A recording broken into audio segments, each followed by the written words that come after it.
please say a few words. Okay. Okay, good afternoon, everyone. Thank you so much for coming out on a Friday night via Zoom, of course. I'm very excited about this panel and see all you wonderful faces to come out and discuss civic engagement for the Caribbean-American community. We, as Amoy said, we partnered with Staten Island Jamaican Association to put this event together and to have this conversation, because a lot of times, I know being from Caribbean descent myself, that's not really something that we talk about, civic engagement. We do things, but it's not a subject matter that, at least from my experience, that it's talked about. And I think it's important in these times that each community and how we can more participate in our communities to build a stronger community.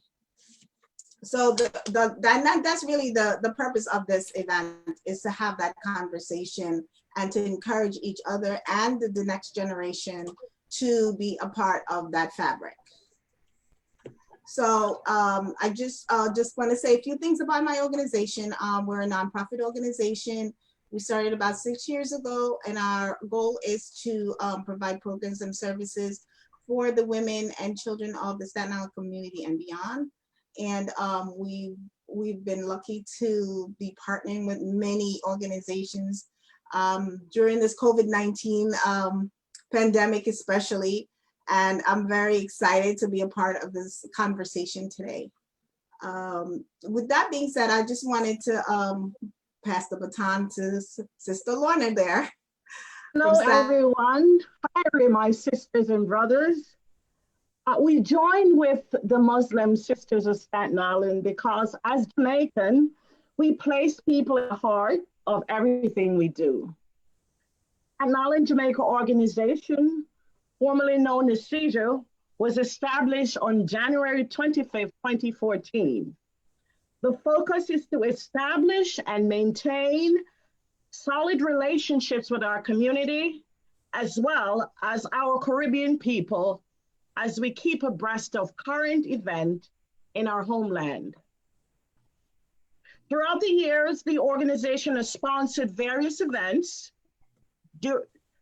including back to school donation, coat drive, and most recently, we were the cook for hospitality to feed the homeless on Staten Island. We have made significant progress in implementing programs which are now on hold due to COVID-19. We started a program where we help with GED and SAT preparation. These accomplishments were made possible by members of our organization. Our focus is to create awareness in our community, and as I said, to stay resilient and strong as Jamaican to make a difference. And that's why we invited some of our dynamic Jamaicans to tell us how we follow in their footprints.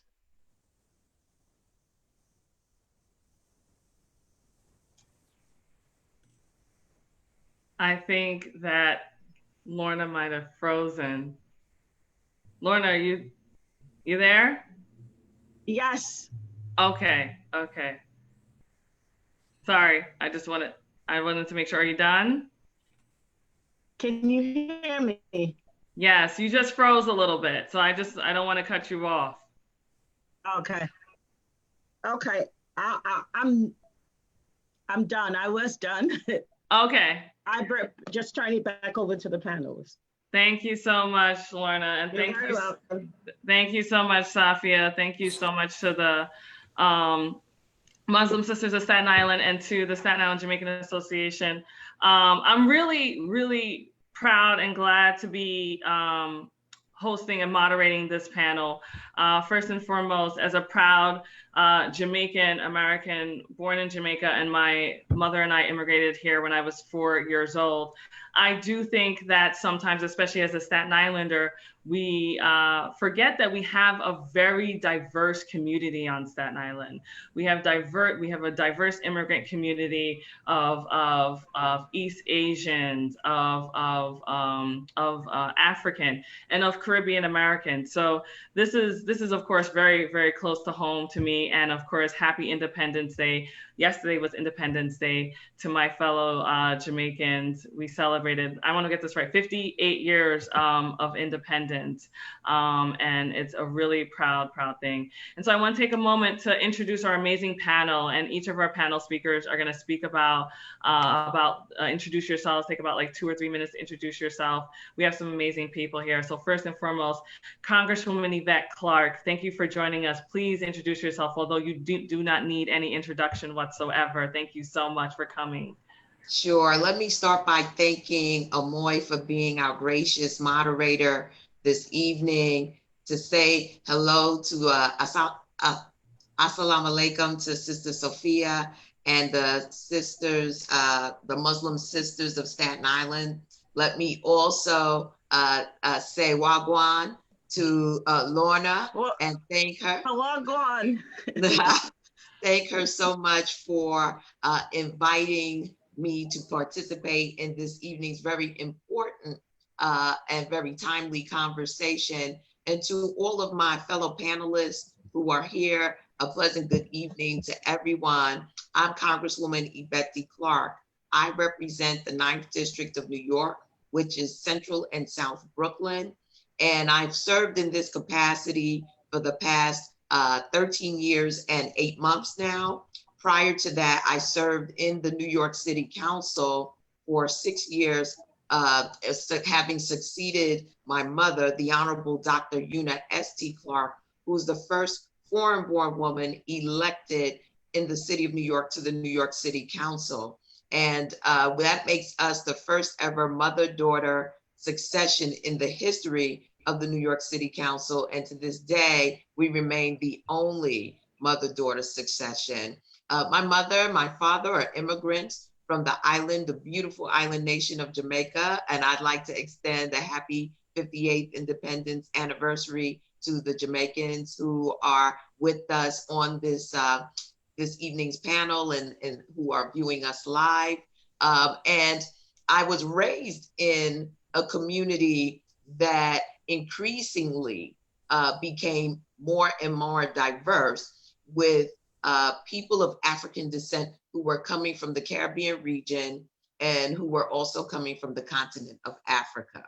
And so our political view was through the lens of the battles and the struggles of sisters and brothers who are here, longtime stakeholders, right in the wake of the civil rights movement, and those who came to join us in the city of New York as the civil rights legislation that was passed in 1964 and 65 made it possible for more and more people of African descent to actually be able to immigrate to the United States of America. There were strict quotas on people of African descent. There were actually fewer opportunities to immigrate to the United States prior to the passage of that legislation. And that coincided with the liberation of people of African descent in the United States in terms of their civil rights, their fair housing and voting rights. So we're all tied together. And I like to say to people that when we talk about Black Lives Matter, within the Black is the diversity of who we are as people of African descent, and that we all need to take ownership of that in the spaces in which we find ourselves. For me, as a member of Congress, that not only means domestically here in the United States, but if Black Lives Matter, that means that the relationship that the United States has with the continent of Africa and with the African diaspora in the Caribbean, in South and Central America, in Europe, has to be connected, because we are all fruit of the same tree. We just, due to the transatlantic slave trade, found ourselves rooted in different parts of the world. And so that's my perspective. That is the view and the lens that I take in terms of the work that I do. And I think that the political empowerment and the understanding of that historic context brings us to why we're here for this conversation here today. I'm gonna stop there so that our other panelists can introduce themselves, but I wanted to give you at least a little sense of sort of my perspective and my view to the political empowerment of people of African descent and people who are immigrants to the United States of America and their descendants. Thank you so much, Congresswoman, for that, for those thoughts. Next, I want to introduce Xamayla Rose, Deputy Public Advocate of Civic and Community Empowerment for our Public Advocate, Jamani Williams. Xamayla Rose, would you like to please introduce yourself? Hi, everybody. And first of all, thank you so much, Lorna and Sister Sophia and Amoy, for having me here today to represent our office. And my name is Xamayla Rose, kind of because my parents wanted me to sound something like Jamaica. I'm a first generation American. Oh, I said your name wrong. I'm so sorry. It's okay. No one really knows how to say it when they see it. Starts with an X. And so I am a first generation American. My family hails from the island of Jamaica. So big up to all the Jamaicans on the call and who are watching and listening, and happy Independence and happy Emancipation Day as well.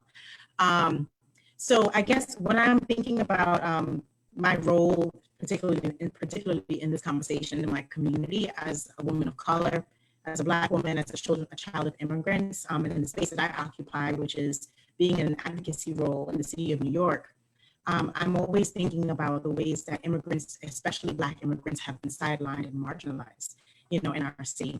And part of my role in the Public Advocate's Office is not only to just look at civic engagement as it pertains to voting and democracy, but also to look at immigrant populations, immigrant justice, language access, and other ways that we can engage communities that have typically been left out of the conversations that have happened across our city. So we understand that sometimes, people speak about language barriers and language access, and usually when they're talking about those issues, it may not even include Black immigrants such as Haitians, those who speak other languages. It also does not usually include the Afro-Caribbean population, who, although they don't have barriers in terms of language access, often they have barriers in terms of access to opportunities. So we know that these populations and these communities, people who are my cousins and my brothers and my sisters, oftentimes, even when they're naturalized citizens, they may not even vote at the same rates as other people. Some of the lowest rates of voting around our city are in naturalized neighborhoods, and people typically feel disconnected from the process, and that's usually because no one is talking to them.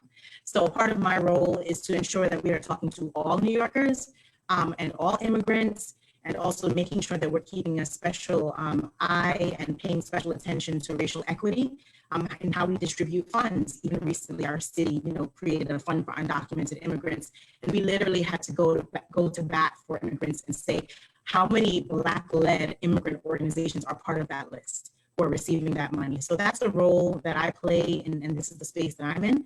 And I'm really happy to be a part of this conversation to figure out how we can engage more young people, whether it's Black immigrants or just immigrants in general, and just get them engaged in the process so that they too can have power. So thank you. Thank you so much, Xamayla, and thank you so much for the work that you do for with our immigrant communities and for Public Advocate Jamani Williams. Next, I'm happy to introduce our local amazing public historian, Debbie Ann Paige. Debbie, please introduce yourself. You're on mute. Oh, I know. I'm just trying to unmute myself. I got issues. So first of all, thank you everyone for having me. I am so pleased and proud to be here. I I think I'm going to take a slightly different position as I introduce myself. I was born in Jamaica. I migrated to Staten Island on my 5th birthday. And in 1969, we were the first, or what I believe to be one of the first African-American or families of African descent to migrate and live in the Park Hill apartments.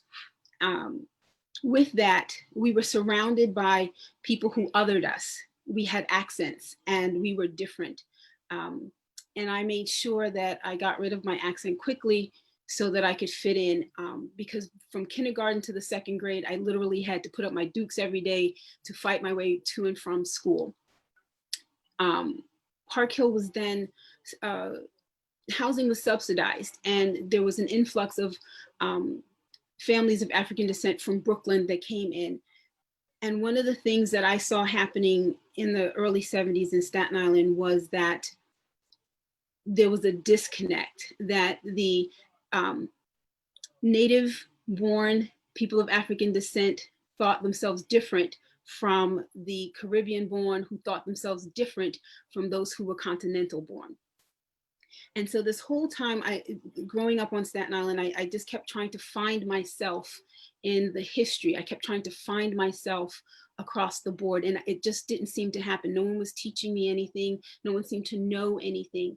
And so one of the things that I decided to do when we left and came back was to really examine where's the history? If I'm here and others are here, there has to be some history. And what I've been able to do over the last 16 years is really uncover this rich, deep, broad, full of depth history of people of African descent here on Staten Island. And it's important, I think, because we tend to other ourselves. I find that we, as Jamaicans, will often say, you know, Black Americans, as if we're different. We'll often say things like Africans, as if that's different. I remember in high school where, because I lost my accent, people thought that I was native born here in Staten Island.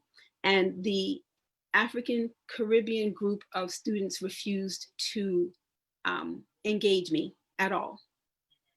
When they found out that I was born in Jamaica, they then accepted me and now wanted to engage. At that point, I disengaged. I refused to become a citizen because I kept thinking, I'm not going to pay all this money so that I could become a second-class citizen. But by the time I hit my 30s and I had children and I was married, and I realized that nothing was going to happen for me unless I did it myself. So I couldn't expect others to be more concerned about me politically. So I decided to become a citizen. And I became a citizen in 1997. And in every state that we lived in, because we were a military family, in every state, in every city, in every town, in every hamlet, if they had an election for dog catcher, I made sure that me and my children were standing at the polls ready to vote, because it's such an important thing that it gives you agency, and you find yourself in a space that without it, you're dependent on others to take care of you. That is not who we are. We are strong, we are proud peoples, and we are not here to have others take care of us. So we step into that space, and I step into that space, and I try to bring the history with me as I step into that space. And so I went on to say that I am a senior policy analyst with the Council of State Governments. I have a committee that I've created called the Council on Communities of Color. And I'm also a public historian and professional genealogist, because I also believe that we should know who we are and where we come from on all 3 levels. So thank you for having me. Thank you so much, Debbie. And next I'd like to introduce Dr. Sarah Sayeed, Director of the Mayor's Office of Civic Engagement. Dr. Sarah Sayeed, welcome. Thank you so much for joining us. Thank you. Thanks so much for inviting me. It's truly an honor to be here with all of you this evening.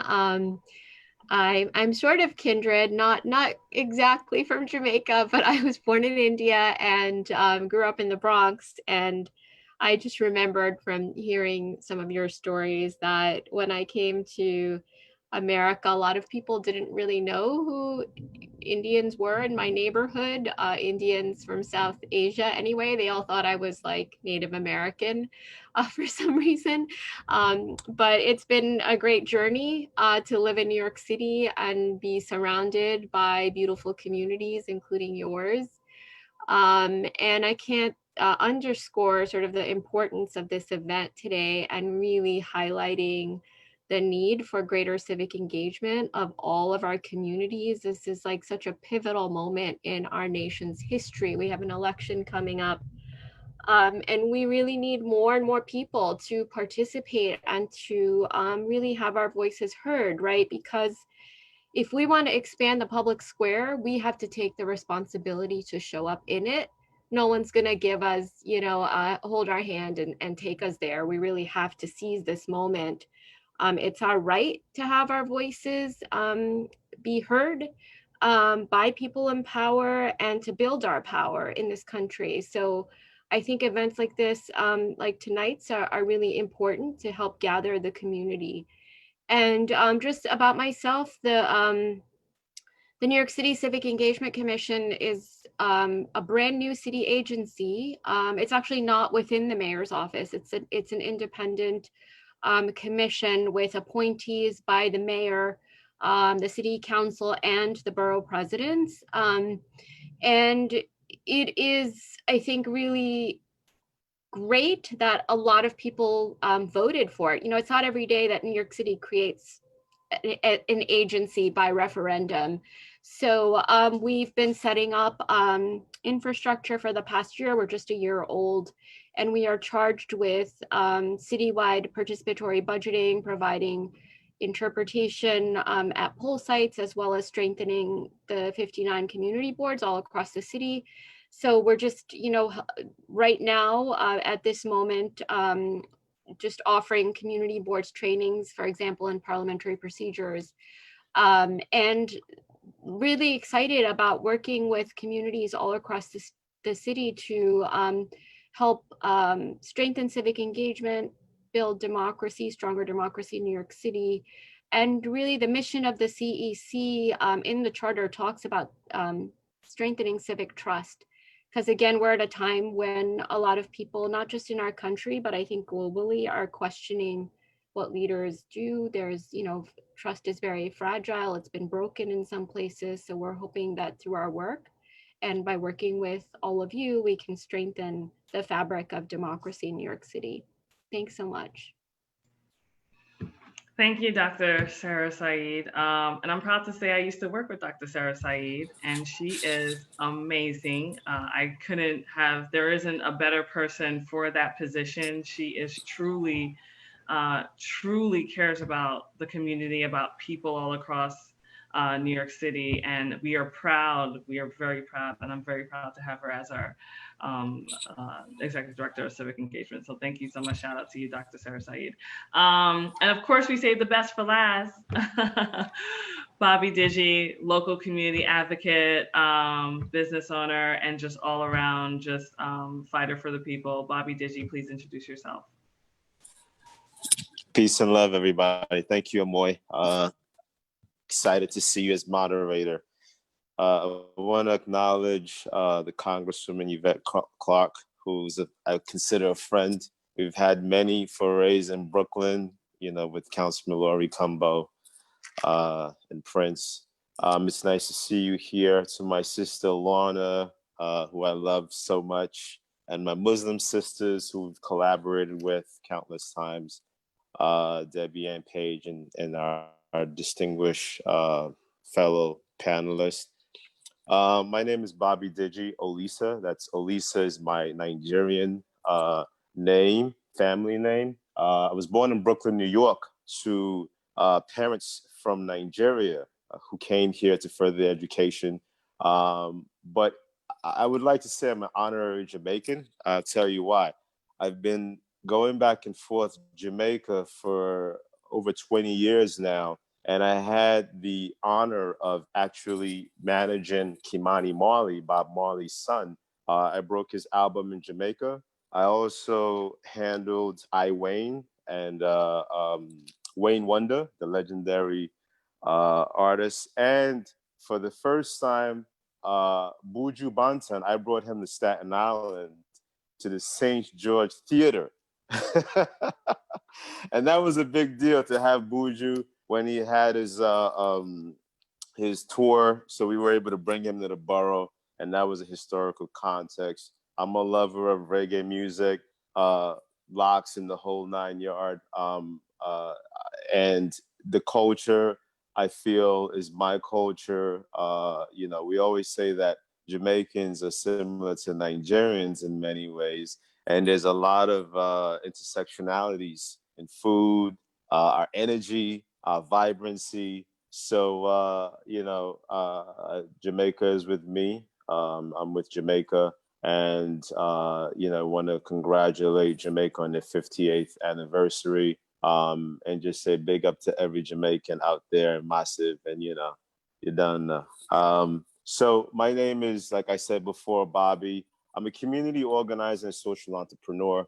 I'm at one of my establishments now, the first English pub in the borough of Staten Island, to which we've hired 15 to 16 workers from the community. So I believe in job creation. I also own the first Black arts gallery, Black-owned, Black-led art gallery on Staten Island.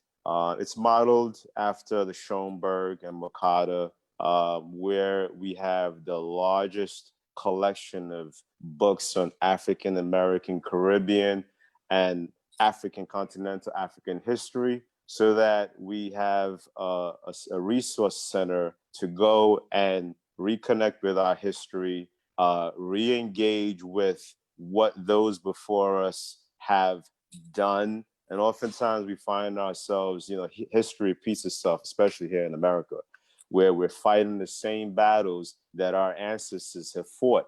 So let us not forget, you know, the words of Marcus Garvey. Let us not forget the words of Kwame Nkrumah, the words of MLK, the words of Malcolm X, and the battles that they have fought are still the battles that we're fighting today. And let's continue to get in good trouble, like the Honorable John Lewis, rest his soul, has charged us with.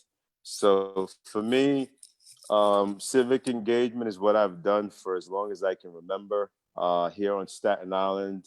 You know, we've gone from grassroots activism, advocacy to youth empowerment. We've done over 12 years of that, where we're empowering young people and, you know, preparing the next generation really to build off the foundation that we are putting forth, and thinking about how to sustain those foundations that we've laid over time as well, and what that looks like. That's why forums like these are really a powerful space for us to celebrate one another, like we were doing earlier with the music, to uplift one another, and to really connect, network, and share resources. Because with the onset of the pandemic, if there's one thing that has taught us, is that we as a people, we must work together to continue to persevere, to be resilient, and to really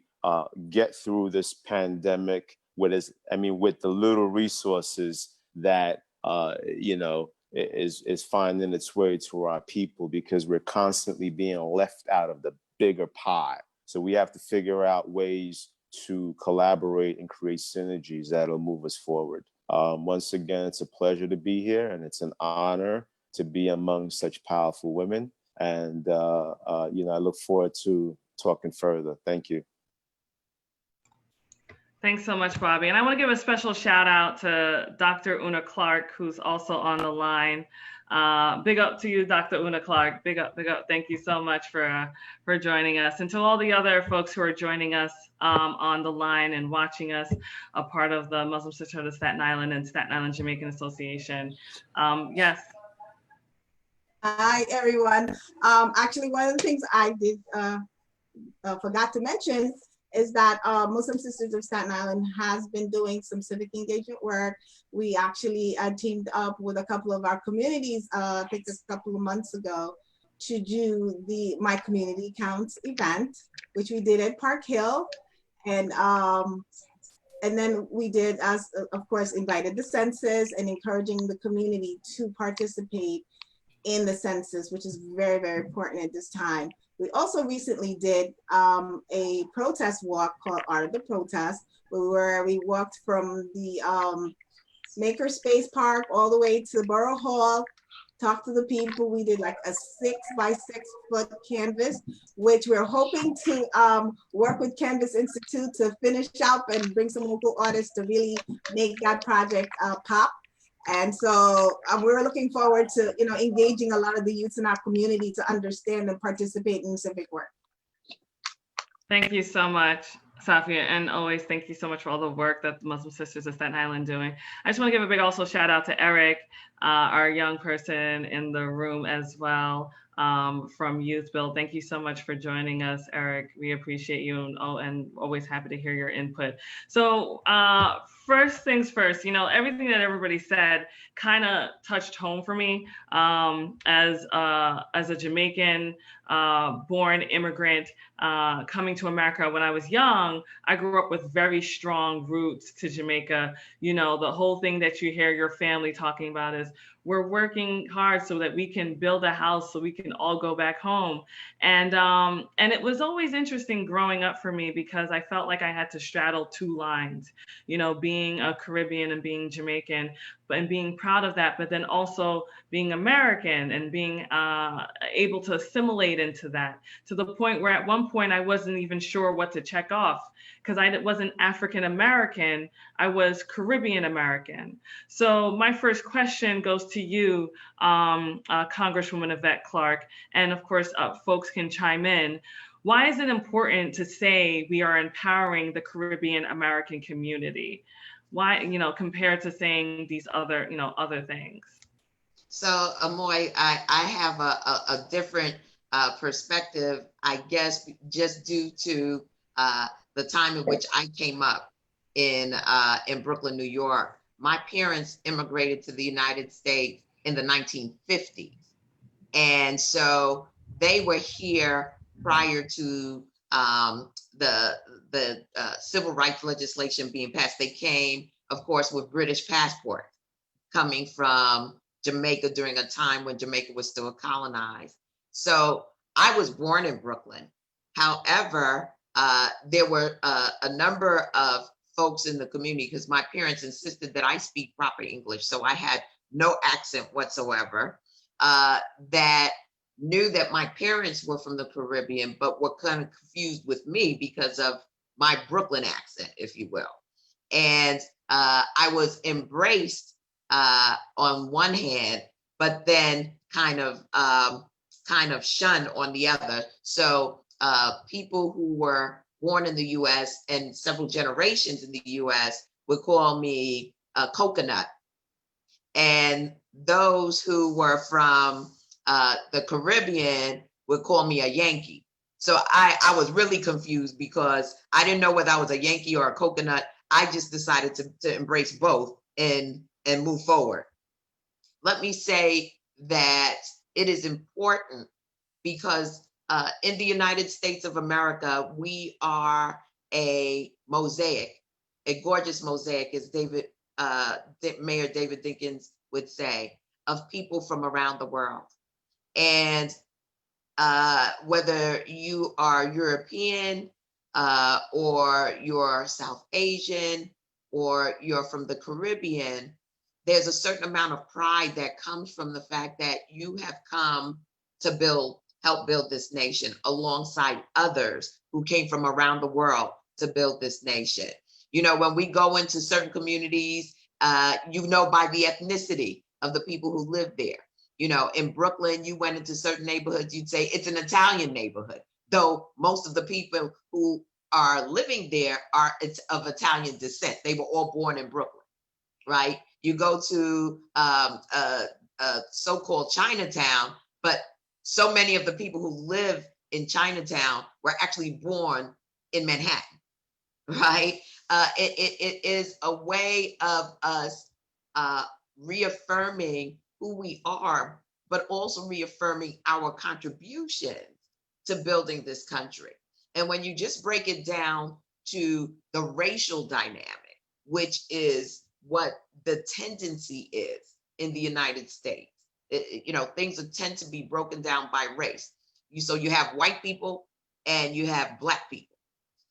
Within each of those sort of racial categories are people of either European descent, from around the world, and what have you.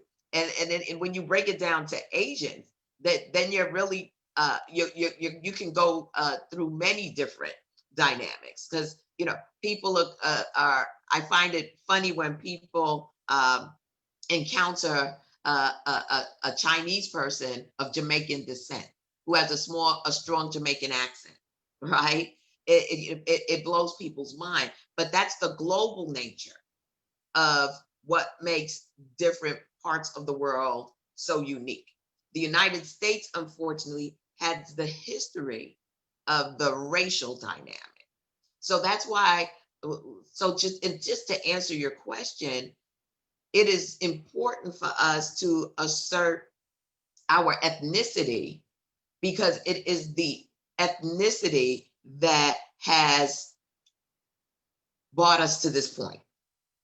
It was those Jamaicans, those Trinis, those Bajans who risked everything they knew, left their comfort zone to come to an unknown place and establish a home, establish a profession, establish a career. And they are, by virtue of their immigration, ambassadors for the nations from whence they've come. And I know when I think about, my parents and sort of the morals and the values that they brought with them from Jamaica to the United States, I think that that's all they had. They weren't wealthy. My mother likes to say she came to the United States with 2 grip and no map, right? And when you think about the fact that that is part of the American dream for so many who have come from around the world, it was that work ethic, is those morals, is those values that they brought with them that meant survival at all costs. And beyond survival at all costs, mobility, upward mobility. It meant being able to envision what your American dream would look like. And for my parents, it was setting a foundation for their children to be successful in a country where they understood that by virtue of their racial categorization, there were certain obstacles that would be put before them. And it was those morals and values that helped us to navigate all of the obstacles. So I believe that like every other ethnic group, it is critical that we identify ourselves in the same way that others have identified themselves. I marvel at the fact that the Speaker of the House of Representatives, Nancy Pelosi, it speaks glowingly about her Italian roots. And, there's no backlash to it. There's no, it is what it is. And so if one of the leading individuals of our nation is proudly Italian-American, then we can all be proudly hyphenated Americans. And I think that understanding puts the nation in context for us. And to a certain extent, in some way, shape, or form, we are proudly all a hyphenated American. Absolutely. Because outside being Native American, that's right, we are all descendants of an immigrant population. So I think it's one of those things that we don't really think about that much sometimes, especially when you think about the racial dynamics of things. But I really appreciate that explanation. If anybody else wants to jump in, please feel free to jump in and also share your thoughts on that particular matter. Sure, I'd like to share just quick thoughts, not too much.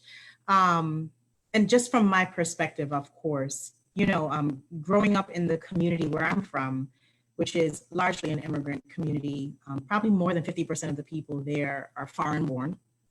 And sitting in the spaces where I sit in government, meaning just, you know, the tables that I sit at and the conversations that I'm privy to on a daily basis. I also know that often, like, English-speaking Caribbeans or English-speaking immigrants are often left out of many conversations, right? And I think it's important for us to say that we are empowering the Caribbean-American community, because kind of like Yvette Clarke said, you know, we're all hyphenated, right? But if we really think about the fact that we need to empower these individuals from these nations who have these cultures, it really changes the way that we speak. It changes the way that we do outreach. It changes, you know, the tools that we use, you know, to even communicate to these groups. And it helps us to understand that immigrants are not a monolith. Black immigrants are not a monolith. Black people are not a monolith. You know, we are all different. We're from different ethnicities. Some of us, we have different linguistic characteristics. But at the end of the day, if we're going to serve people and we're going to get people civically engaged, then we have to start with understanding who they are. We have to be culturally competent and make sure that our outreach strategies are appropriate. So, for example, in my community, we're one of those communities that are not, that have not completed their census at higher rates as the more wider, wealthier communities.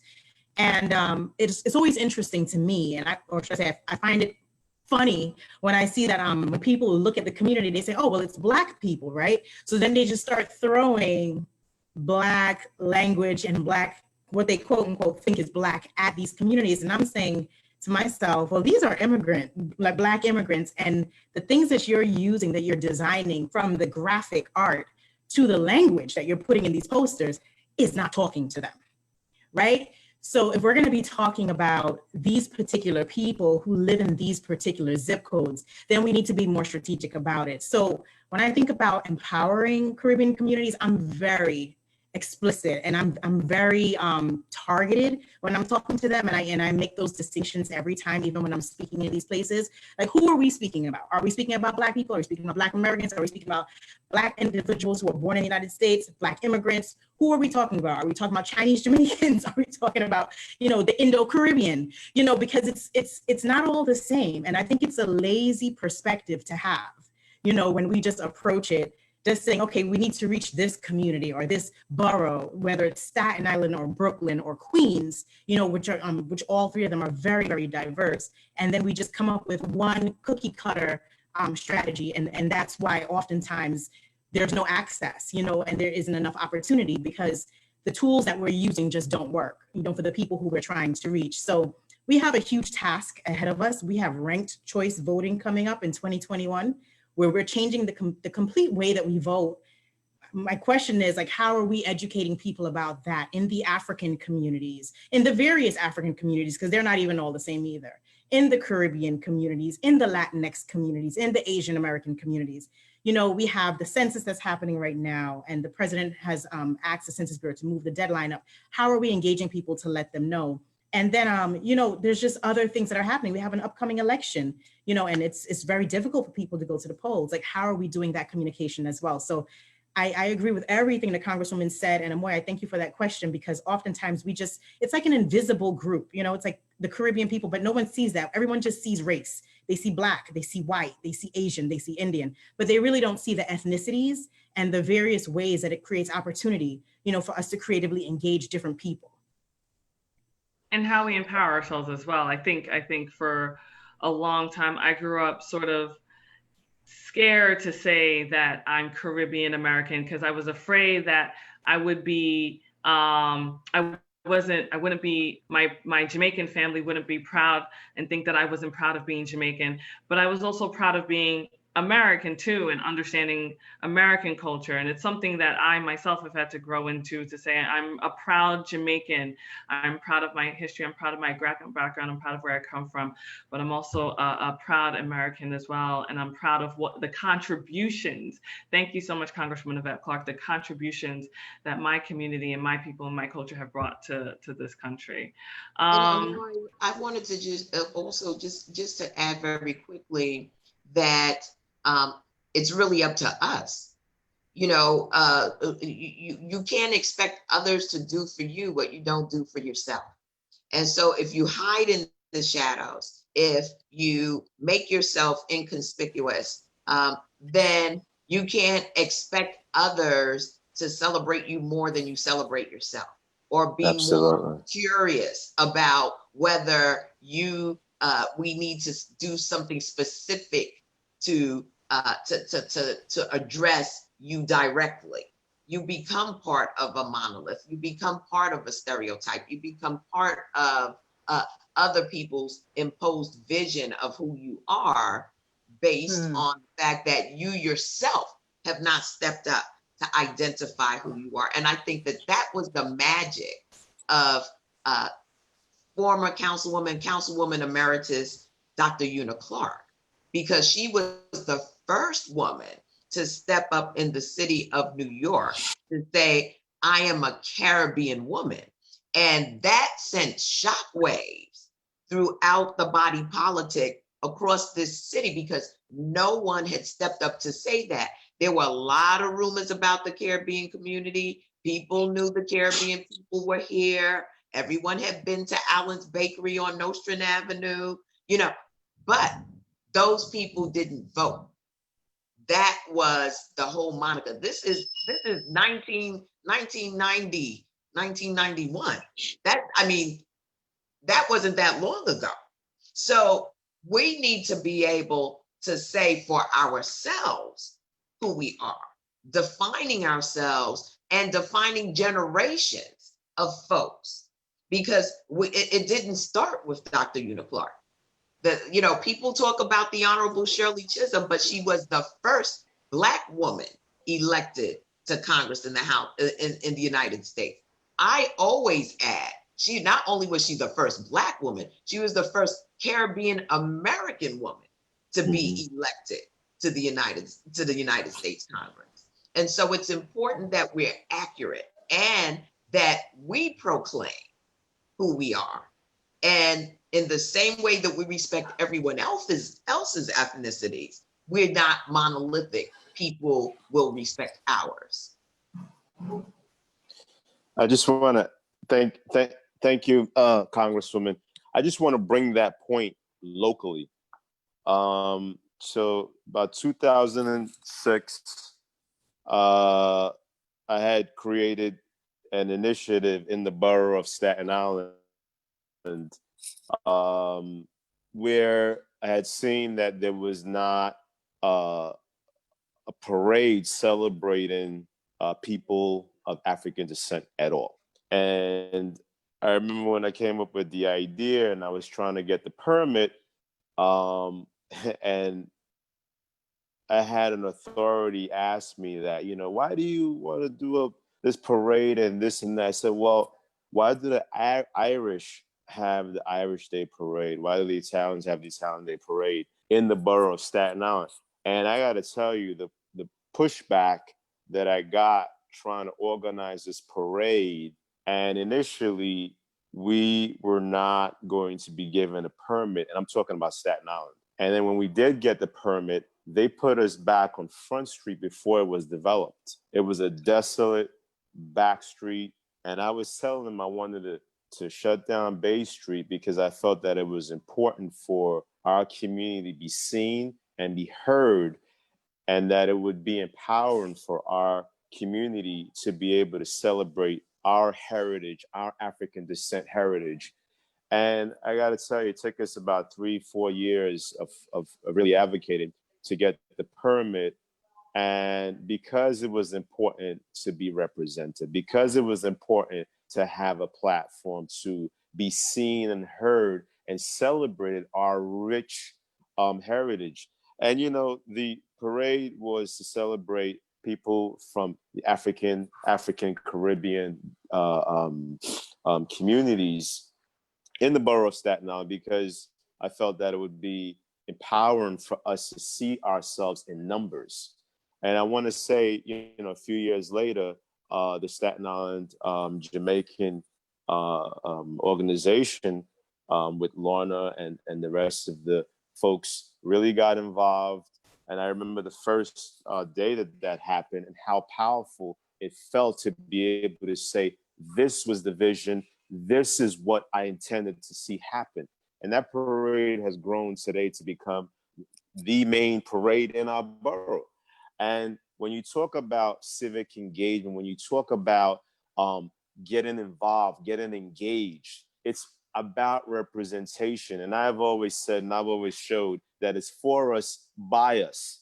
Again, for us, by us, that like the Congressman rightfully said, if we don't step up to begin to advocate, to make and create these initiatives that represents us, that gives us the platform, and you want to look at, you know, not to go too far, you want to talk about the reliefs that have been released by the government, and you can look and see how the pandemic continues to reveal the inequities and injustices that our communities and our people face. If that isn't a catalyst for us to see that civic engagement is critical and key, I don't know what else. So civic engagement, it's really important for the Caribbean communities, as they are important and as any other communities, that they must remain engaged and they must be actively involved in seeing representation that looks like them, that speaks to their needs, that speaks to what the youth need. And it goes from education to job development and everything in between. Thank you so much. And those answers were awesome. I don't think I knew that Shirley Chisholm was a Caribbean-American woman. That was a learning lesson. Thank you so much. Yes, one of her parents was from Guyana and the other parent was from Barbados. Okay, there you go. Turn it up. Look at that. Caribbeans out here doing it.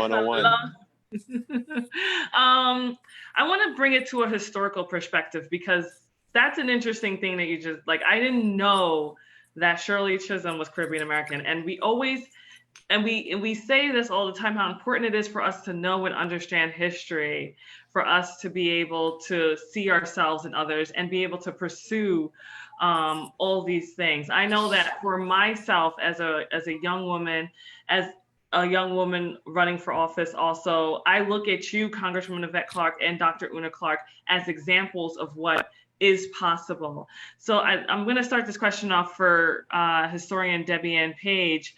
From a historical point of view, what do you think are the challenges that Caribbean communities that immigrate to the United States face that prevent them from being more civically engaged?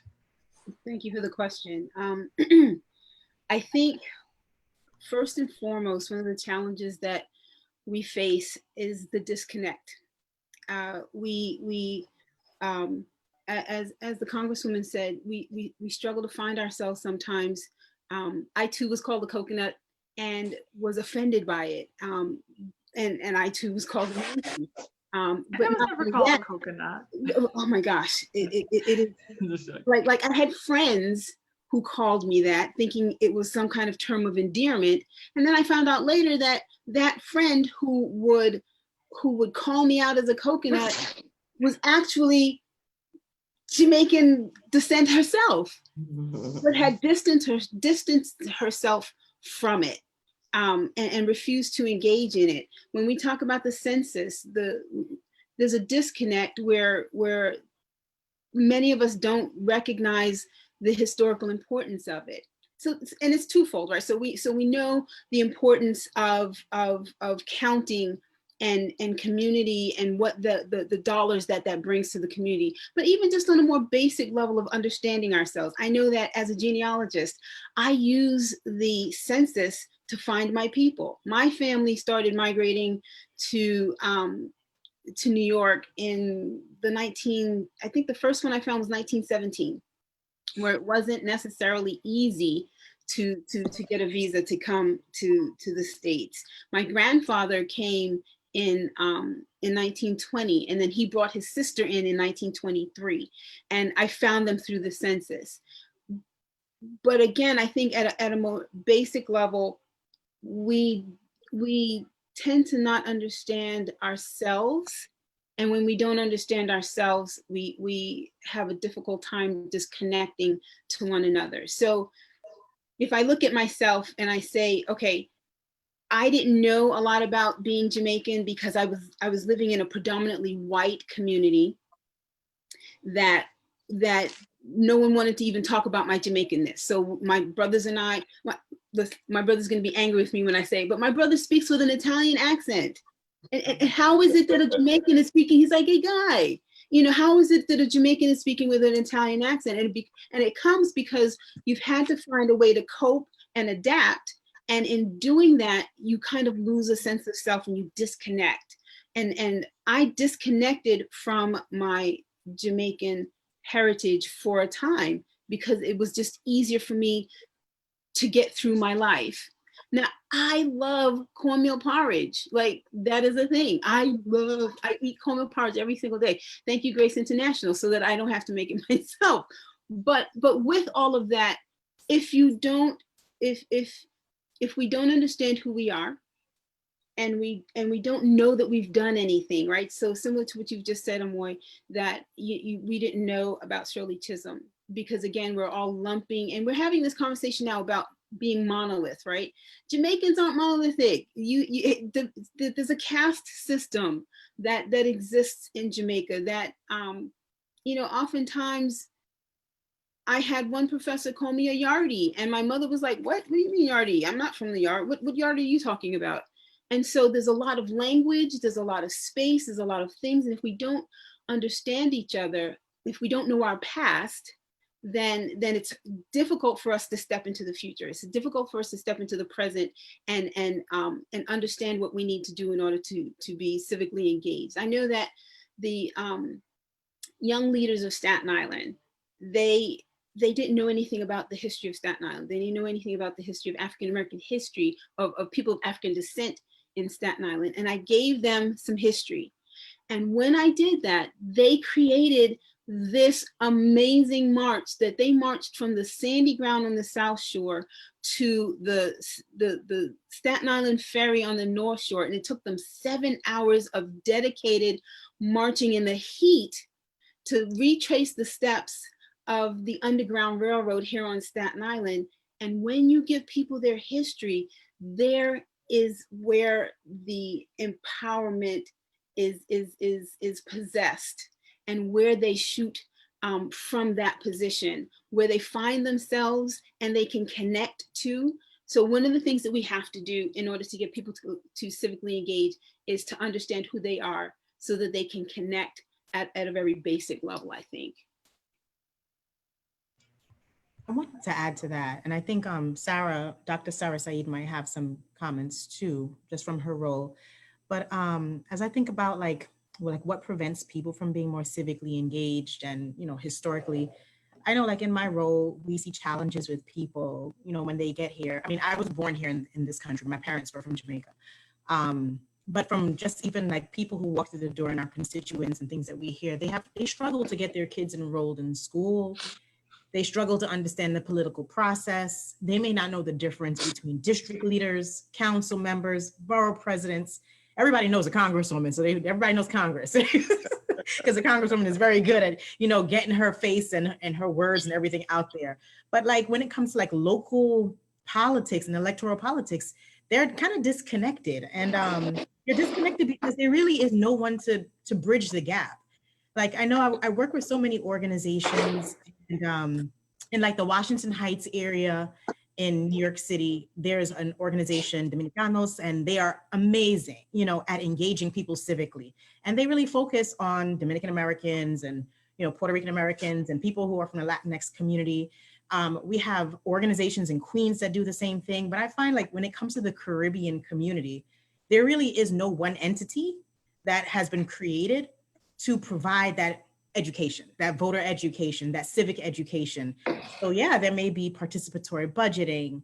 Yes, there may be ways that you can speak and get involved in your CEC, you know, the local school councils, run for office there as a parent, but they don't even know those things. And how do we expect that? We can't expect people to just come from another country. If I got up and went to France right now, I wouldn't even know how to engage with the local electoral systems. And so to answer that question about historically, like how have we been prevented, or what barriers exist for immigrant communities and Caribbean Americans to kind of get civically engaged? It's hard. When sometimes they send their children here before they come. Sometimes you come here and then you parent transnationally, and then later on you come and then your spouse comes. So there's just so much that's happening within an immigrant family when they get to the States, much less to deal with just being civically engaged, figuring out where to vote, where's your polling station. And those things are not at the forefront of people's minds in terms of like their hierarchy of needs. So, I mean, I feel like personally, what would be helpful is if there was an entity within some of these ethnic communities that would provide a bridge for people and kind of engage them and provide education and talk about different ways that they can access government and even just exercise their franchise if they're naturalized citizens. I did just want to add one more thing to that. I am in total agreement of it. I think that the challenge here in Staten Island is that we don't have, we tend not to have those very specific communities. So there's no Jamaican community that you know that you can go to and that they live communally. We're kind of scattered and sprinkled throughout the entire borough. So it's difficult for us to kind of get together and gel together. And so we're constantly looking for each other. So again, I think the operative word that we're going to find threaded throughout this whole conversation is going to be disconnect.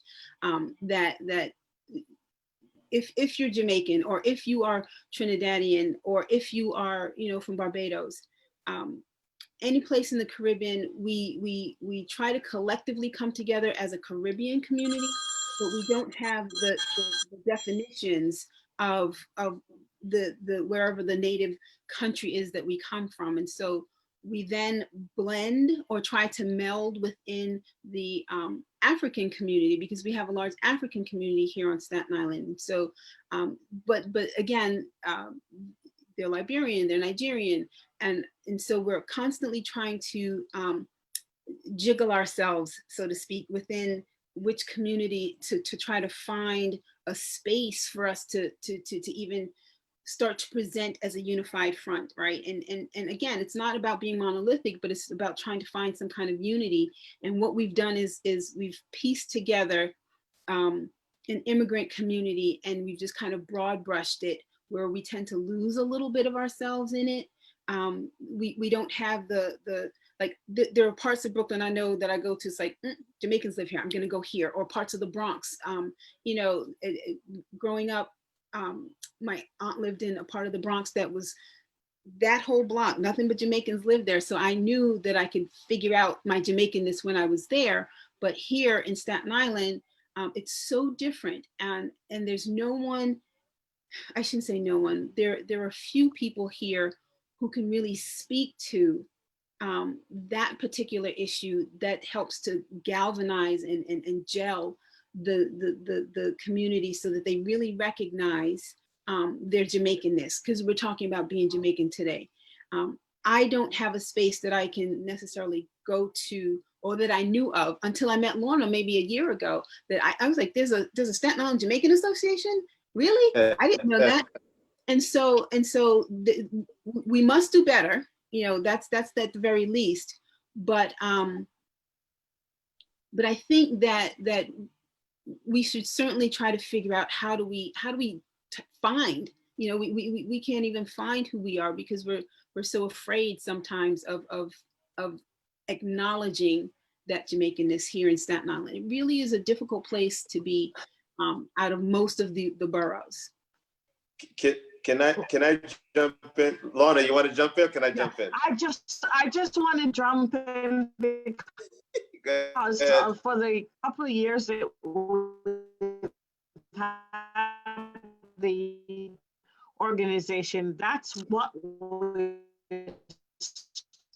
struggling with. Your internet is To bring Jamaicans will go anywhere where there's an artist, and then that's where you'll find that cluster. Yes, it's not like Brooklyn, for I think I'm the only Jamaican on my block, and that makes it really hard, and it speaks to that volume. But this is why we have been trying over time to get more engaged. A few years ago, we had a luncheon where we honored the Honorable Clarke and a few more Jamaicans, and we tried to bring it out, but it's really hard. It's very, very hard to get a bunch of Jamaicans together. But I must say, I am very proud of the few people that have really tried to keep it together. Notably, Veronica Peart, Emery Brown, Amoy, yourself, Cynthia Wright, Reverend Charlton, who was on, and thank you for the wisdom of, sometimes I call Miss Una Clarke, and she gives us ideas. And Debbie, and thank you for letting me know always that you're there for us. So we need to put this thing together again. And you are our man, everyone on this line, you're Jamaicans, we need to get this together. Thank you. Bobby, back to you. So you're getting— Yeah, I really was just gonna big you up and just say, I want to say this is just a longtime community activist and organizer in this borough, right?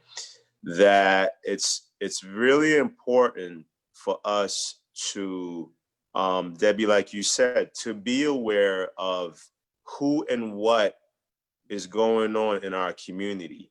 Now, I think I was talking about the parade earlier. That was about 2007 when I created that. That opportunity allowed me to go into different pockets of Staten Island and see our people in different spaces. And I want to say this, that because we're not aware of what people are doing in the borough doesn't mean things are not happening. I'm going to say this from experience. Historically on Staten Island, there's a lot of individuals and groups who are doing amazing and tremendous work. Now, very unique to Staten Island. It's very, very, this is an anomaly, this borough here. What often happens is that many of us are caught up in a silo, and those silos is what has not allowed for a groundswell. Again, it's not that there aren't groups. And I'm saying this because, Lorna, we've been working together for how many years now? Probably like what, eight years, 9 years, maybe? 8 to 10 years, yeah. Easily. And I have been to functions that she's done that I've seen Jamaicans who have come from off the island. And quite frankly, and Debbie, I didn't even know you were Jamaican till today. And I love Debbie, that's my home girl. But this is what we're talking about. This right here is empowerment. It allows for me to understand who and what's what. So we got to do, it isn't looking on the outside. We have to do a little bit more digging. We have to do a little bit more supporting. We have to do a little bit more internal digging because we're often looking for saviors off the borough. Sometimes I'm on planning committees and they're talking about pulling somebody from off the borough, where the talent and the knowledge and those who experience are right here. So when you're not tapping into self and those who are within your immediate community and growing, the collaborative, and I often use collective impact, which is several different groups of people working together to achieve one vision and mission. So we divide ourselves further in this borough here where we already divided. So it isn't that, where are the Jamaicans? They're right here. They're Jamaicans, many more Jamaicans that we don't know are here because we're not reaching out. So we need to do work on the home front. And needs to be a lot more solution bearing, a lot more collective impact, a lot more collaborative and for us, by us, FUBU. And we have to look internally, look at this borough. How can we grow our community? And I'm saying this as someone who's been in the trenches for over 20 years. The more we do that, the more of these types of forums where we discuss discover each other's background, and the stronger it makes us. And the likelihood of us getting on the phone tomorrow or the day after, say, hey, look, man, I got this idea or that idea, let's work together. That's really what needs to happen. We need to build that foundation stronger. It's there, but we're disconnected. That's why we're always seeming to be lagging behind. And it's like a knee-jerk reaction, or we're at the table late. Thank you. Can I add something onto that? Like, I think part of what we need to do is also, as we're connecting, we have to change the narrative, right? Like, we have to change the story that we're telling about civic engagement itself, because a lot of you have talked about different things like parades as a good example, or filling out the census, or you know, having a leadership role in your community organization, right? These are all different aspects of civic engagement, and people in our communities are doing those things all the time. But usually when we think in America, when we think civic engagement, a lot of times we think of just voting. We don't think about it in a holistic way. And I think part of what we have to do is uplift the stories. And we're in a social media age, like Bobby just talked about, where we have the ability to talk to each other in a platform like Facebook, Twitter, you know, all kinds of different online meetings, etc., that we can do, where we can share our stories, so that the story that's being told of America and who is civically engaged has to like shift through our raising our voices about who we are and what we do on a daily basis. Like, we are doing a lot of things that I don't think people usually think about as civic engagement. Volunteering is another really great example, right? Like, I mean, I'm sure a lot of people out there are volunteering, helping out in their church, in their community, helping out in the soup kitchen. That's a form of civic engagement, because anytime you get involved in the public square and you help your community, your neighbors, that's about you creating, you know, a better society. And that's what civic engagement is. It's about uplifting all of us together and working together. So I'm really excited to hear more of the stories, you know, that we have to tell, because we're doing the work. It's just that we have to shine the light on it. So that actually leads me to my next question, Dr. Sayeed. And you kind of already sort of answered it, but in general, what are the suggestions do you have on how we resolve these challenges that we face in our communities? Now, you talked about the fact that a lot of times communities and Caribbean-American communities are already doing the work. I know, you know, for me, going to church with my family every Sunday is a part of civic engagement, and doing the work in church and doing and participating in the soup kitchens and participating in the clothing drives. You know, we might not think about these things as civic engagement. Like, I'm a kid and I'm like, oh, I got to go to church on Saturday. Okay. You know, but they are civic engagement. And I guess to a certain extent, it's almost like you said, changing the narrative. But what other suggestions do you have on how we resolve these issues and these challenges? Well, I think it's a two-way street, in the sense that, you know, there's like one of the things that when I was at the Mayor's Community Affairs Unit, I was a senior advisor on Muslim engagement. And we were just talking about how people don't know the basics of like local politics, local government, right? So we had put together a workshop, Civic Engagement 101, that just sort of educated people about different city offices, what they do. And whenever we did that workshop, people were just blown away by like just having that information that they didn't know and how they could connect to these different things. So I think part of what we need to do and what we are hoping to do is work with, you know, different partners to improve the knowledge that people have about avenues to get engaged. That's something that we're hoping to like create a central portal where people can connect to different things, because a lot of it is spread out all over the place right now. So maybe creating a central hub could help that. I also think that by two-way street, I mean, part of what we need to do is that government needs to shift about what it does in terms of civic engagement, right? Because I think a lot of times the way that engagement happens is, well, focus on voting for one, but what happens in between elections? And then when we get people out, have them turn out to things, are we really taking their input seriously, right? Are we really using the input that communities, the voices that communities are bringing into government conversations to truly shape and change the way policies are driven, right? And a lot of times it's not like that. So I feel like part of what we have to do is show people that there's a return on their investment of time when they come out to town halls, when they come out to community meetings. You know, we have to show that we're really listening as government. And I'm looking to hold ourselves as the commission and you know, our city agencies, partners, you know, just to understand better, like, hey, what are we doing when we have these forums, and can we truly take the input of communities and shape our programs accordingly? So like a good example that a lot of people don't know about is like, there are public hearings that take place all the time with, you know, creating rules around parking, around, you know, we have a hearing coming up around providing interpretation at poll sites, right? There's lots of opportunities like that, where people can go and raise their voice and have input. So just, I think a lot of education and meeting people where they're at and listening more to communities from a government standpoint. I think really listening, really taking in their input and not assuming that we have all the answers, because people have a lived experience. It's not just about academic experts, you know, sitting in government offices making decisions for people. Yeah, I agree with everything. Go ahead, Bobby. No, you go ahead. I'll go after you. I'll be fast, I promise.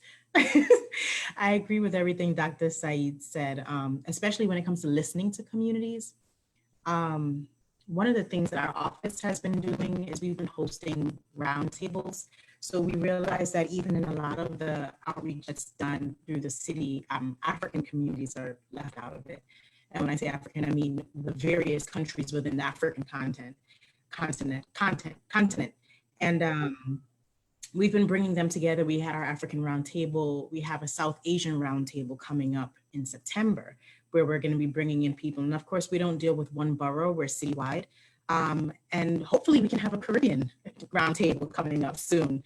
And it's one of the things, one of the projects that I created because I realized that we really just weren't hearing enough from all of the communities. And yes, civic engagement is more than voting. It's more than participatory budgeting, you know, and like even regarding the hearings that was brought up, it's really hard to attend a hearing if you don't know what's happening, right? And too often the same people who know that these things are happening are the people who are already civically engaged, right?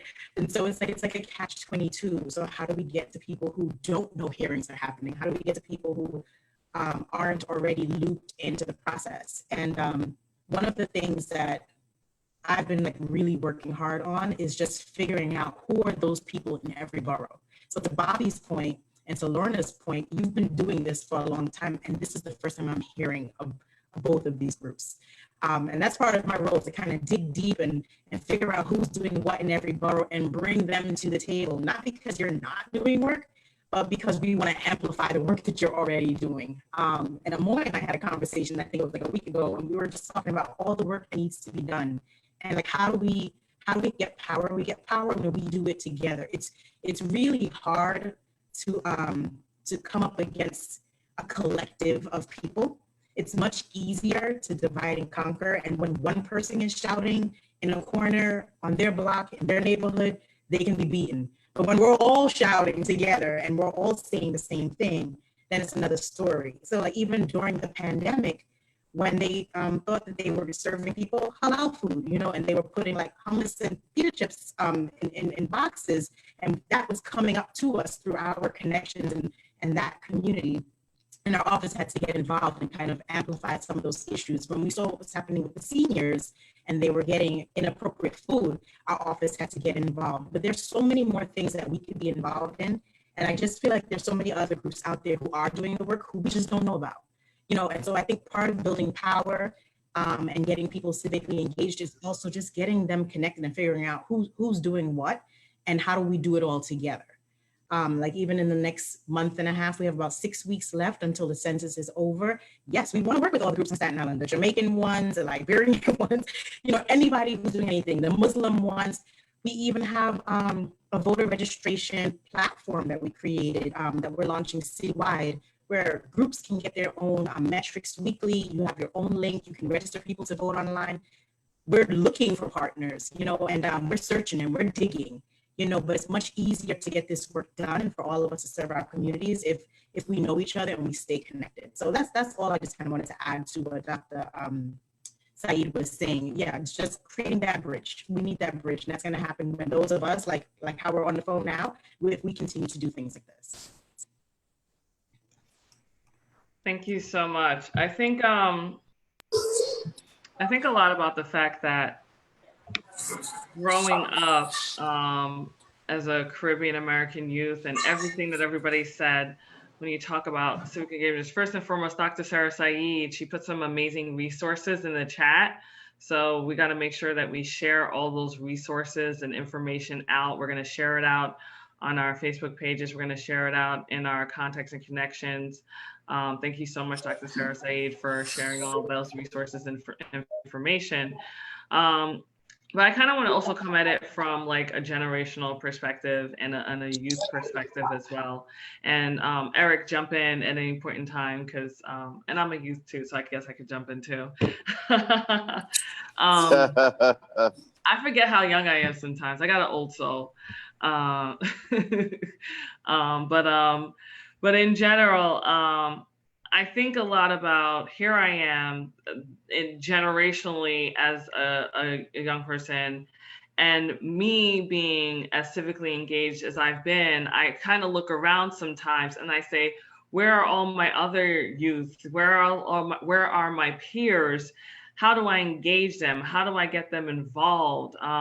Because sometimes I feel like, I could be the only one in the room, and it's been a challenge sometimes. So how do we engage youth, specifically Caribbean-American youth, or in general, and I say that because, once again, going back to being a proud Jamaican-American, like being civically engaged, and I think about it, I didn't think about it in a way of like, okay, going to church and going to soup kitchens, but I didn't feel like I grew up exceptionally civically engaged. It was something that just sort of naturally came to me through a lot of different things. But my mother was always giving to a certain extent. Maybe I didn't go with her to go vote because, that wasn't a part of the culture to take somebody with you to go vote. But my mother always was engaged and giving in some way, shape, or form. And maybe I take those things for granted to where I am today, being as civically engaged and involved as I am. But how do we engage youth, specifically Caribbean-American youth? And jump in at any point in time. Eric, tell us how you feel you need to be engaged and how we can do more to engage more young people. Well, thank you for having me, and thank you for taking time out to listen to what I have to say. Pretty much, I work for Youth Build. I'm the photographer and videographer. And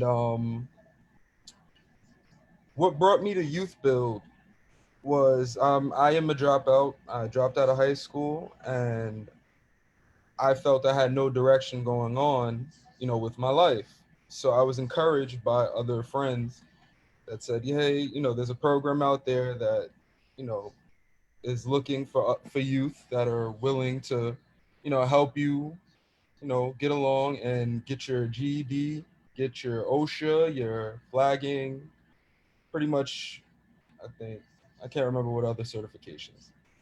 But I didn't take it too seriously at first. But when I went to the program, it kind of showed me the importance of my duty to society and my duty to my community. And now the way I look at it, I went to France last October and November, and with Youth Build, and it was a life-changing experience. A lot of kids don't get to just get up and go to France, or any country for that matter. And they don't get to experience anything. They don't get to experience anything new. And what Youth Build did for me was it showed me that I have to be politically engaged. I have to stop being so quiet and start speaking up for my peers and my people around me. And I have to show people, my friends that aren't doing anything, that there are other things out there aside from, you know, what's going on the streets or whatever the case may be. So to answer the question, I would say we have to be more engaged, you know, online, through social media, and be more convincing, not, you know, not politically, you know, not say anything politically, you know, I'm trying to think of a better way, you know, something less political sounding, I should say. And, you know, more of, you know, be more transparent for the youth. And a lot of youthful, you know, people don't really take anything seriously in politics or anything seriously. So they don't understand the importance of anything. They don't understand the importance of simple things like credit, or, you know, having good credit so that you could get a nice mortgage, you know, on a house. They don't think of stuff like that. And I wasn't raised, you know, with the background to think that far ahead. And I think a lot of, you know, people in my community, I was raised in Park Hill, a lot of people weren't raised thinking that far ahead at all. So, you know, I think it's very important that we take time out to really speak to the youth and really come to the grounds, come out to the neighborhoods and speak up about what we're doing wrong and what we're doing, you know, not entirely correct, to change ourselves and better ourselves. And then, you know, when everybody sees that it's a trend, and not necessarily that it's just a trend, but that everybody else is doing, it becomes, you know, like the saying, when in Rome, you know, you do as the Romans. And I believe, you know, firmly that, you know, when you engage just one youthful person, and, you know, another youthful person will follow, and I think more youthful people will follow. So I think that, you know, there needs to just be more talks and discussions and more inclusion of youthful people, because that's a problem between, you know, amongst young people. They're not included in a lot of discussions, and they have voices that need to be heard. They're not included in anything. So that's one thing, you know. So I really appreciate that input, because I think a lot of times, you know, we talk a lot about different ways about getting young people involved, but we don't really talk to young people and ask them what we need and what they need to be engaged and be involved. There are a lot of the avenues that are created, and we've kind of talked about it in so many different ways. How do we engage Caribbean-American communities? Well, we can't look at them as a monolith. Jamaicans, and I'll say when I was a kid growing up, I used to go to Jamaica during the summertime, and I said, when I grow up, I'm gonna travel the world. I'm never gonna go to Jamaica again, because I got so tired of going to Jamaica. And people would always say to me, oh, why don't you go visit the Caribbean? And I was like, why would I visit the Caribbean? I'm from Jamaica. It's all the same, sands and beaches, you know? And then I went on a cruise, actually. And then I went on a cruise in the Caribbean that visited all these different Caribbean countries. And I literally was shocked at how different every country was and how every culture was. Barbados, Belize, all these different, the Grand Cayman Islands, all these different countries. And that's when I actually started opening up my eyes to the fact of the matter is that we are such a diverse group of people, and we have such diverse cultures and diverse understandings. And all those diverse cultures and understanding bring so much to the table. And it's a really beautiful thing. And it's actually made me now more than ever want to visit other Caribbean countries. I just actually came from Carnival in Trinidad. So, you know, it was a beautiful experience. But in general, I think it's really been an amazing conversation to participate in. Thank you so much to the Staten Island Jamaican Association and Muslim Sisterhood of Staten Island for putting this together, because I think it's something that's needed, and it's a start similar to what Bobby was saying, and Debbie Ann was saying, and Congresswoman Clarke and everybody, it's a start for us to be able to find each other, because there's a lot of us out there. But we have to create spaces for us to be able to interact and come and join together, and to be proud to join together as Caribbean-American people. That being said, I want to open it up to any questions. I know that we've been doing a Facebook Live. Have there been any questions that have come through for the panelists at all that we want to bring forth? Safia? One moment. A little bit. We're buffering a little. Give me 1 sec. So Amoy, in the interim, I wanted to ask a question, particularly of Eric, because he's engaged with sort of that cohort of young people. What has the energy been like on Staten Island? I think what makes it so challenging for most New Yorkers is the positioning of Staten Island in, in proximity to the other boroughs of the city.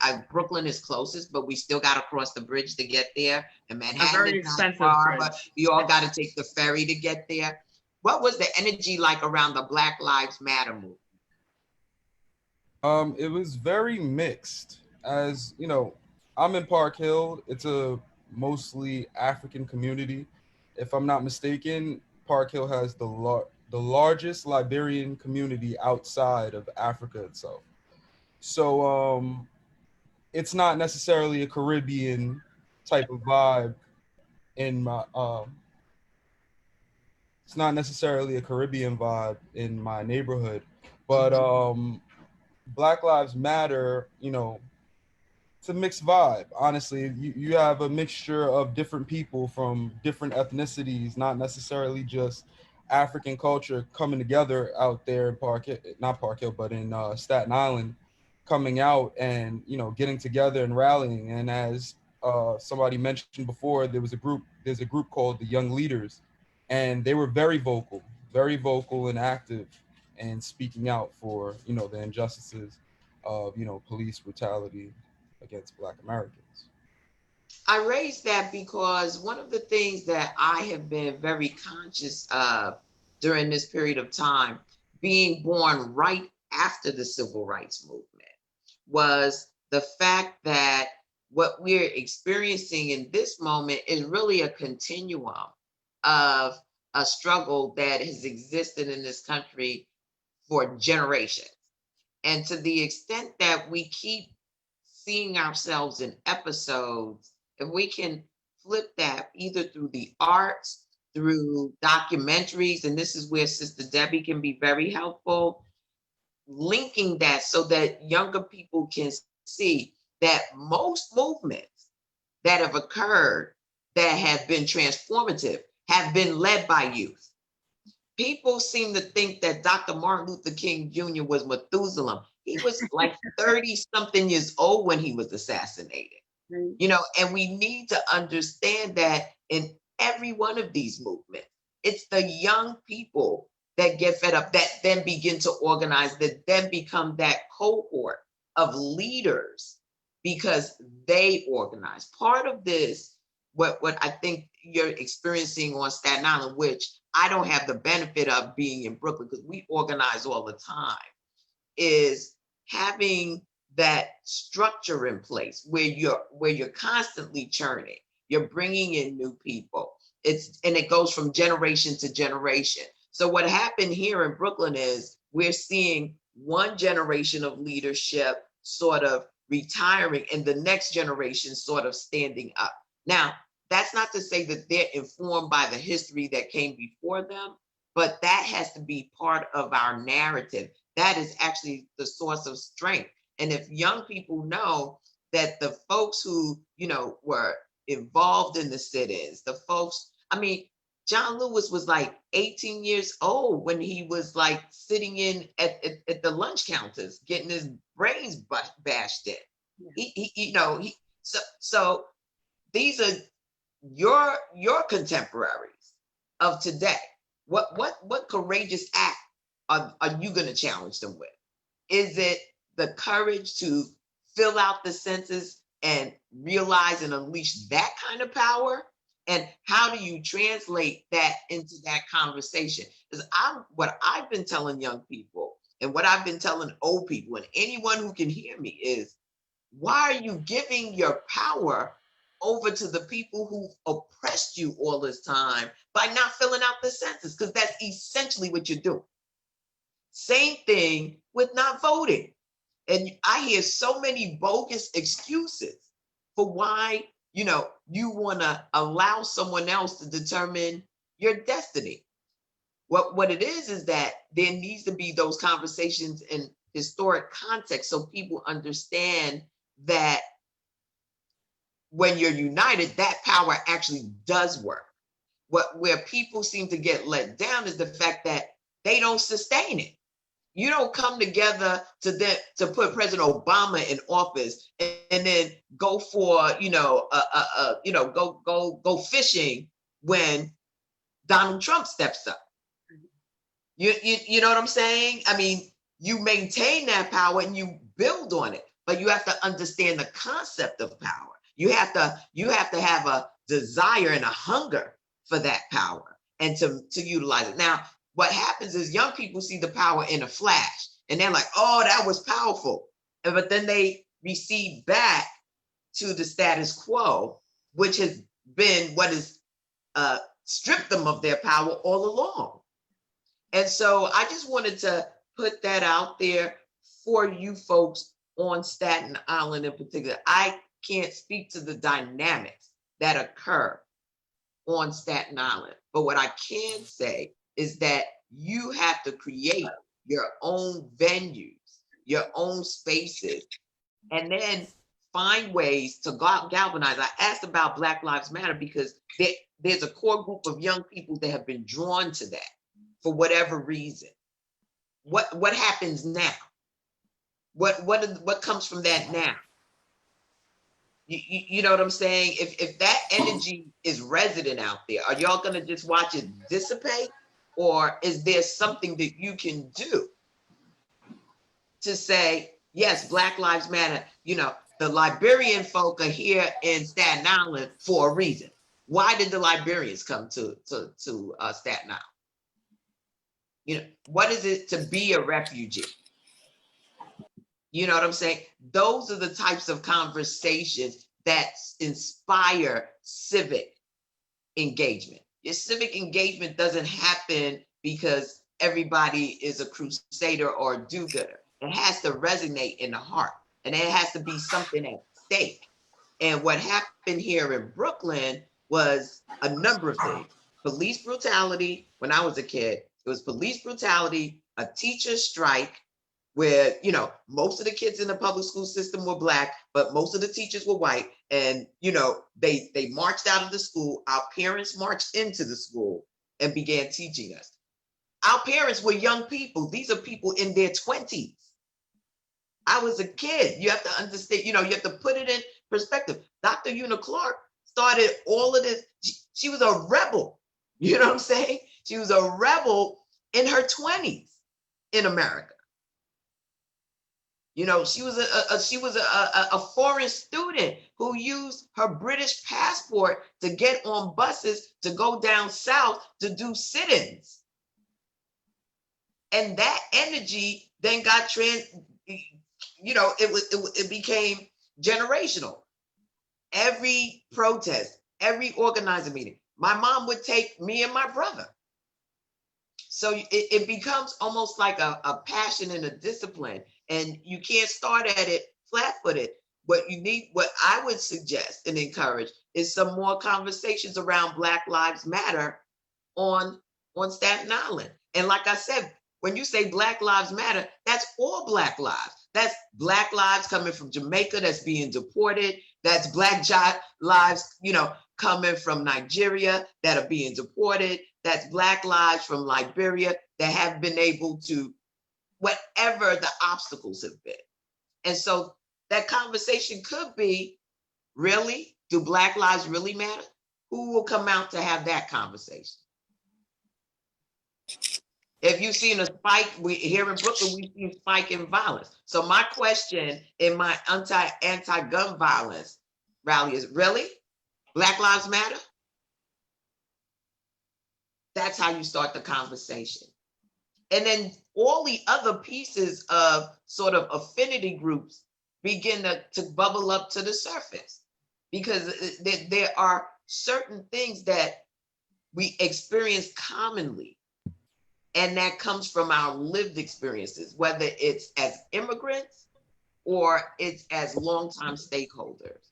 So I want to encourage you to look at the climate that we're in, and don't miss this opportunity to connect it to a historical context. People look at pictures of Dr. Martin Luther King. Like I said, the man did not make 40 years old. Thank you so much. John Lewis was like one of the oldest, him and Jesse Jackson from that era. I know.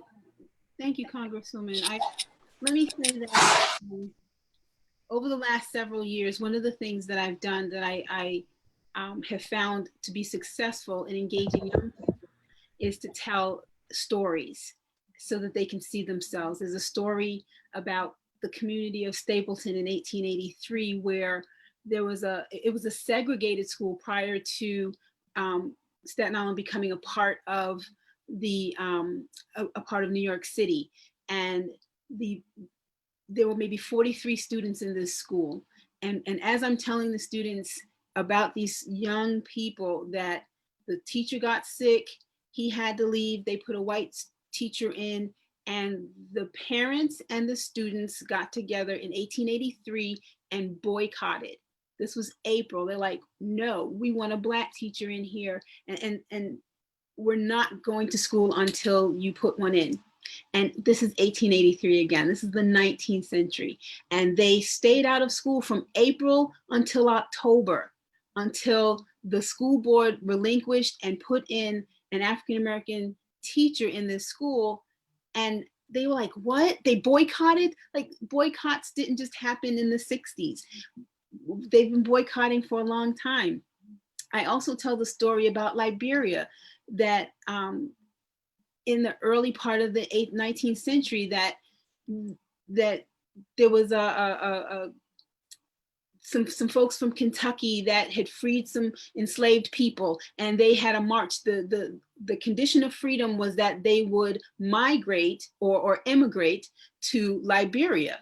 And so on this march, they were like, but my people have been here for 200 years. I don't want to go. Several of them escaped. And they brought them here to Staten Island and jailed them here in Stapleton until they could get on a ship and go to Liberia. And when when they left Liberia, they weren't just leaving there, they were coming home.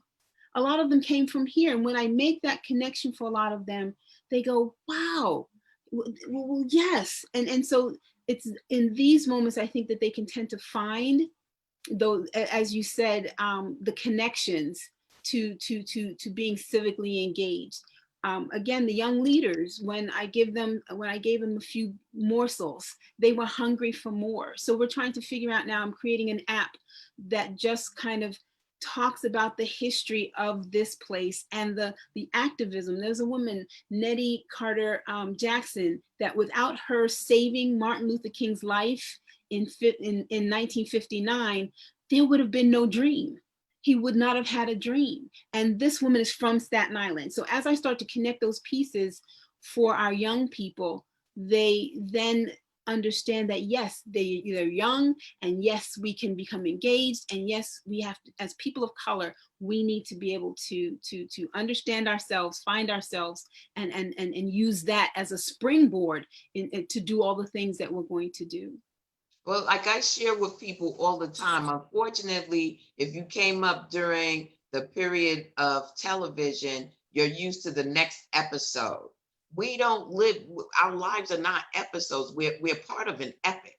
And because of the disconnect, that the disruption that Black bodies have been subjected to due to discrimination, due to oppression, and due to disenfranchisement, we're forced to view ourselves through episodes. What the work that you're doing, Debbie, is critical, but that story has to be able to resonate with each succeeding generation in order for it to come on, because the young people think they creating the new next best thing, right, not knowing that there were young people before them that had created it too.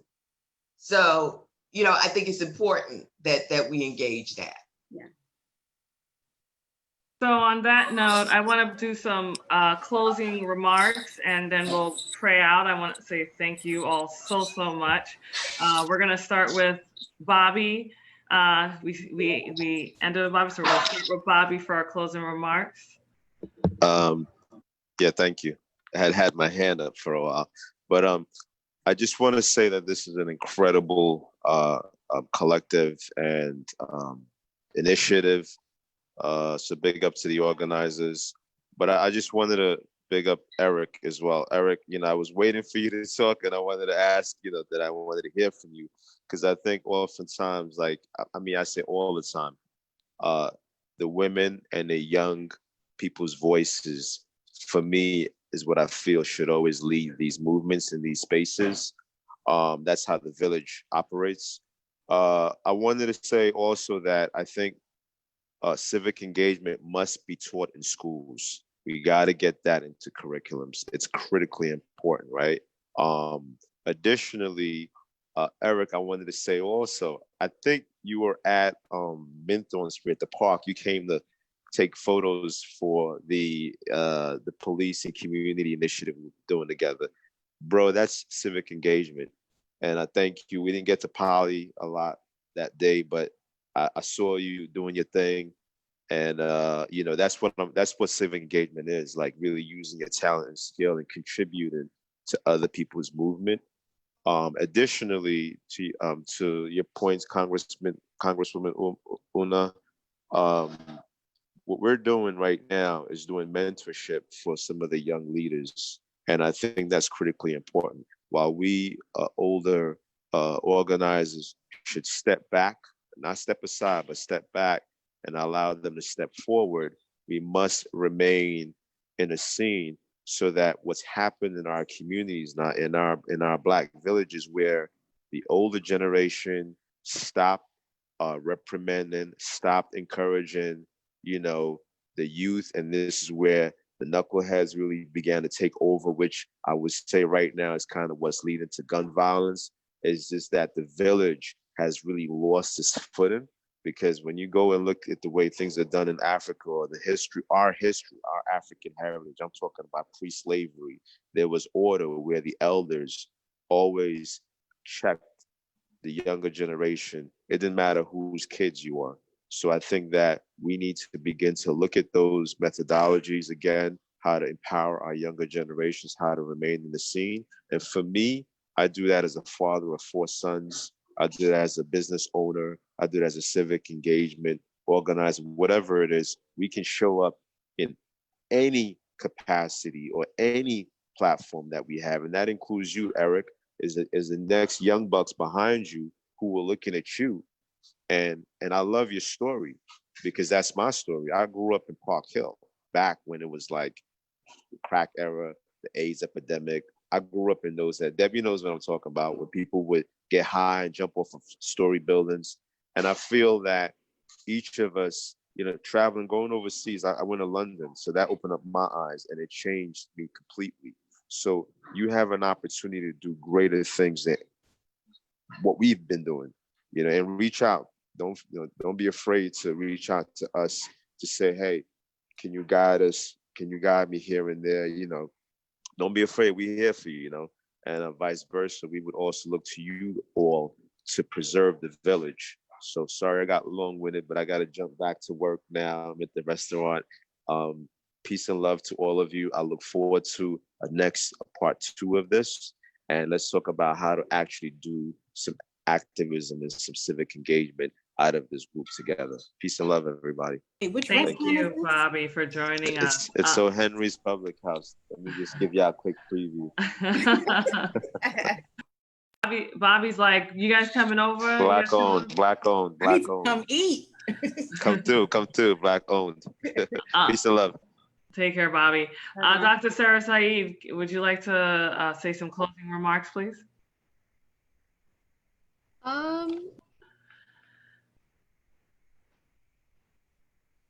You're on mute.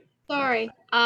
Just want to say thank you. And I think this event has been really phenomenal. It's been really great to, you know, bring this constellation of voices together. And it's been an honor to be a part of it and to really listen to the community talk about itself and be self-reflective and try to figure out a new direction. I feel like this is exactly the kind of thing that we all of our communities need to be doing, right? And I think we're just at this moment in time where we don't have an option but to get together. There's no choice. It's really about our survival. So more power to you all and to us all. Looking forward to seeing you out there. We're going to be utilizing all your services and all. resources. All your services and resources in your office, Dr. Sarah Sayeed. Thank you so much. Xamayla?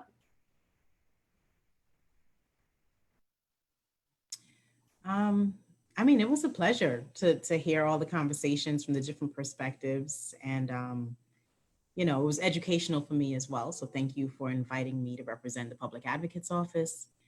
And I guess if I could leave with anything, just want to remind everyone that, you know, our voter registration is down significantly. And I know Eric had mentioned that, you know, we have to talk less politics and more just like things that resonate with people. And it really is about just connecting with people where they're at. You know I try to do that in my professional life. And I just know we need to do more of that. Just connecting with people. You know, it's really hard to tell people to vote if people can't be housed, if people are sick. You know, there's a hierarchy of needs. You know, but we also know that there's a connection, it's intersectional. And if we're not voting and if we don't have representation, well, if we don't fill out the census, then we don't have representation. If we don't have representation like Yvette Clarke, she can't fight for the CARES Act or the HEROES Act or anything on a federal level to bring the money back to our communities so that we can be housed, educated, and healthy. So, you know, sometimes it gets hard to strike that balance between the two, but we're going to keep trying. And I encourage everyone to stay in touch with our office to see how we can help best. Thank you so much, Will, and thank you for all that you do and the work that you're doing. And I'm going to connect you to all these individuals so that you'll be able to bring the good work and we could all work together. I'll connect you to Eric and Youth Build. I'll connect you to Debbie and Paige, and we'll all connect and we'll all be continuing this good work and be getting into some good trouble. Debbie and Paige, please, your closing remarks. So I just want to thank you all just for having me. I'm always honored to just be a part of such a wonderful conversation. I do want to, one thing I don't think I mentioned throughout this whole thing is the importance of state government. I work for an organization called the Council of State Governments. Kevin Parker, Senator Kevin Parker is the chair of my Council on Communities of Color. And we work closely together, and state government for me is the balance between local and federal government. And so it's important for us to recognize that as well. I'm grateful to just be able to share stories with everyone, just to kind of big up, so to speak, Staten Island's history, because not a lot of people know and recognize how long and how deep the history is here and what it means to us in terms of how we move forward. And so I just want to thank everybody and thank, just Eric, anything that I can do, please do not hesitate to contact me. I'm going to drop my email in the chat right before we go, because you are just phenomenal. So thank you. Thank you so much, Debbie. And Yvette, Congresswoman Clarke, please close us out. Help close us out. I didn't want to say a whole lot. I did want to thank you, Amoy, for moderating this evening.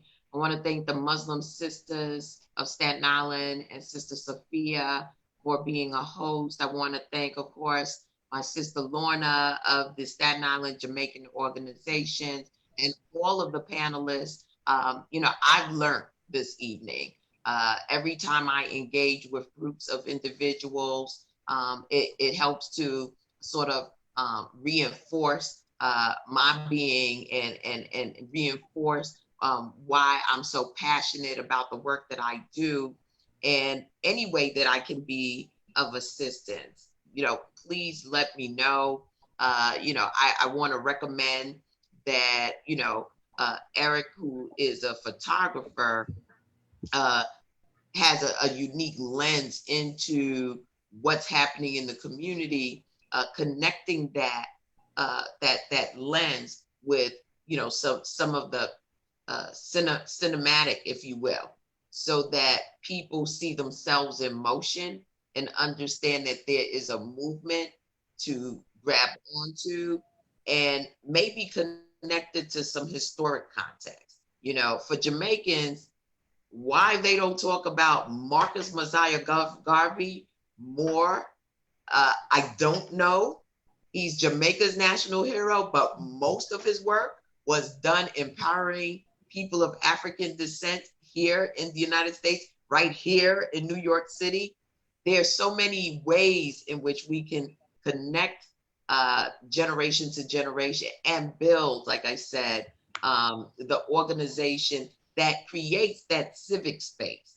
Because if you don't see yourself in a civic space, it's difficult to encourage people to join into a civic space. And I think it's understanding how all of our contributions make our lives richer, and not necessarily financially, but just wholesome is important. So just wanted to add that. And again, thank everyone. Sister Xamayla of the Public Advocate's Office, you know, I'm a #1 fan. And of course, Sister Dr. Sayeed, wishing you all the best in your mission, and anything that we can do on this end. The 9th District of New York is extremely diverse. I mean, people from around the world, from Yemen, people from Pakistan, people from Turkey, people from every single Caribbean island, Mexico, Ecuador. I mean, and the sweet spot, we're all of immigrant descent. And so anything that we can do to help you in your mission, please, there are organizations galore here in Brooklyn. And I'm just beginning to connect a lot of the dots, because many of them are new. As each immigrant group begins to come more of age, and there is a maturation process, I think we're seeing more and more civic-minded organizations coming into fruition. Everyone has their social organizations of some form or fashion, but now people are seeing more and more the necessity of organizing around civic obligations, particularly here in Central and South Brooklyn. So I want to extend that to you, Dr. Sayeed, and wish you all the best. And to my Muslim sisters, assalamu alaikum. Enjoy the rest of your evening. Thank you. That was beautiful. Thank you so much, Congresswoman Clarke.